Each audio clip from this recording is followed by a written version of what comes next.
Okay, so we're out in the garage today and we're going to be taking a little look at this. It's the BlackVue Conecta. It's supposed to be an easier way to connect a BlackVue Dashcam into your car using the onboard diagnostic port.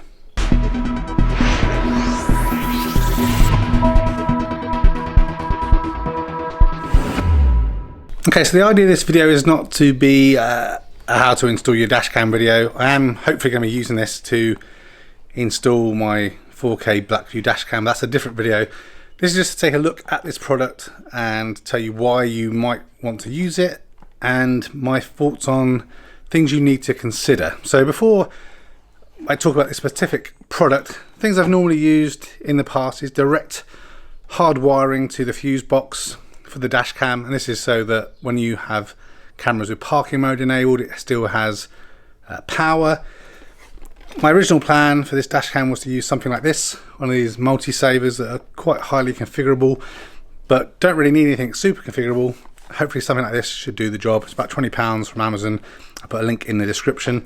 One of the things that's supposed to be really handy about this is, one, it fits directly into the ODB port for power, but you can turn on and off the accessories mode, so you may not always want to have parking mode enabled and give you the ability to turn that on and off. So let's have a little look in the box and we'll head over to the car to show you some of the initial things that you definitely need to consider before buying one of these, and then hopefully after a little bit of fiddling, plug it in and see if it does power the BlackVue Dashcam like we think it should. Okay, so opening the box, there's not really too much to see. You have the cable itself just here, and then a really simple piece of literature, because this literally is supposed to be plug and play. Identify where your ODP port is, run the cable up in your headlining, connect it to your camera, and away you go. One thing that is interesting here is they recommend not leaving it for more than 7 days. So if you're at the airport for like 2 weeks, they're suggesting that you don't do that, which I'm not quite sure about, because the whole idea of this, using this connector, is it has inbuilt monitoring, so when the battery gets below 12 volts it will turn it off anyway. So yeah, interesting, but if we get it out of the bag, I'll show you what it looks like.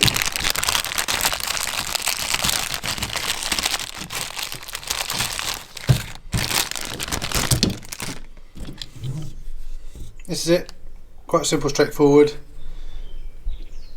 On off switch at the top to toggle between accessory mode and parking mode, and then you can see just 3 pins there into your ODB port for power. So we'll head over to the car and I'll show you immediately on my car, which I think looking at some other cars is going to be the same issue, things you may have to consider before you end up using this. Okay, so far so good, right? Straightforward, simple. Plug it into your ODB port, and you're going to be good to go. And normally these are somewhere under the driver's steering wheel or something, and it's what the garages use to plug in their diagnostic port, which normally has a cable coming out of the end where the switch is, and they've put it on the side, and that's where the issue is. So this is a Polestar 2 that I'm showing this on. This is probably going to be the same on any other Volvo, and I've seen many cars that have this problem that you're going to see now.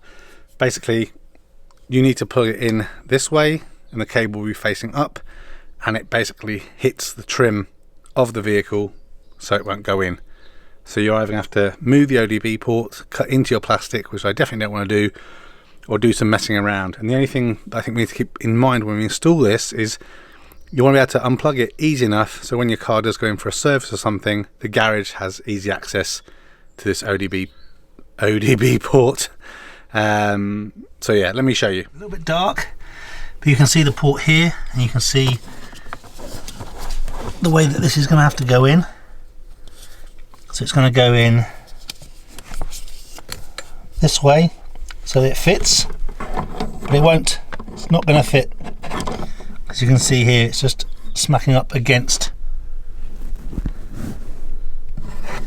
the console here, and obviously we don't want to chop a piece of this out. So I'm going to mess around getting this fitted in a way that's not damaging the car, and then we'll come back hopefully and show how it does or doesn't power the BlackVue camera. Okay, so last night I did a bit of research on different options and I ordered a 60cm extension lead for the ODB port. That seemed to be the shortest one I could find. They get pretty quickly, it cost about £7. That's just arrived and I've plugged it in, so I'll just show that to you.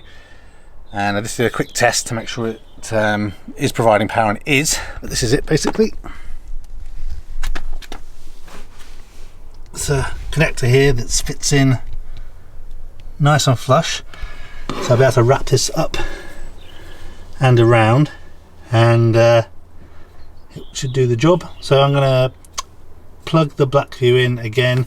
I confirmed it had power, so it was definitely powering on, but just need to check that it's going to work in the accessory mode, so I'll leave it overnight and then check on it after a few hours and in the morning, see if it's doing the job. Okay, so once you've got this connected up, switch it into the power mode, and obviously once you've got power to the vehicle, which I'll just do on here, then the light will turn on shortly, and then we'll come back in an hour and a half, 2 hours, and assuming this little green light on here will be flashing, then we know this is working like it should. So not really too much to show in this video, but we know it works. Okay, so I left my camera in the car, but it's been 2 hours now.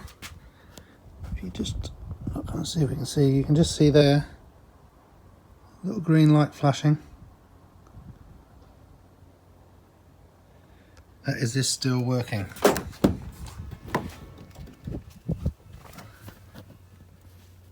So yep, this cable does the job. So you just have to make sure that it's switched to on before you kind of cut the power to the vehicle, and then it will continue to pull the power from the ODB port for the rest of the duration, which is excellent. So I hope that kind of helped. The BlackVue Conecta does work, and it makes things a lot easier to install, so you haven't got to kind of splice cables and everything. So that's probably an easier option if you're looking. Just make sure you switch on before you unplug your car. Thanks for watching this video. A thumbs up would be really appreciated.